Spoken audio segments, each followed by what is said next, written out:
Урматтуу депутаттар, мына жакында көрдүңүздөр, Бекзат Эсенбаев деген биздин аскер мөөнөтүн өтөөчү биздин жаранды прапорщиги катуу сабап жакында больницага түшүп, азыр оор акыбалда турат.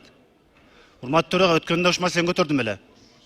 Бул биз ата-энелер балдарын мекенди коргоо үчүн жөнөтүп алса, булар барып туруп, кайра ошол жерден ур токмо калып, душмансыз жок эле ичинен бири-бирин кырып атат.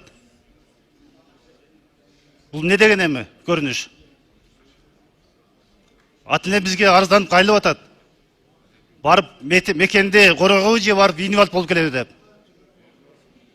Өткөндө айттым эле, урматтуу төрага. Сиз протокол ташып берем дегенсиз, бирок операцияласам бербепсиз. Азыр берип ушуну парламент көзөмөлгө алыш керек. Бул не деген армия? Биз балдарды мекен коргоо тарбиялайбызбы же барып ошол жерден ур токмо калып инвалид кылабызбы? Генеральный прокурордун милдети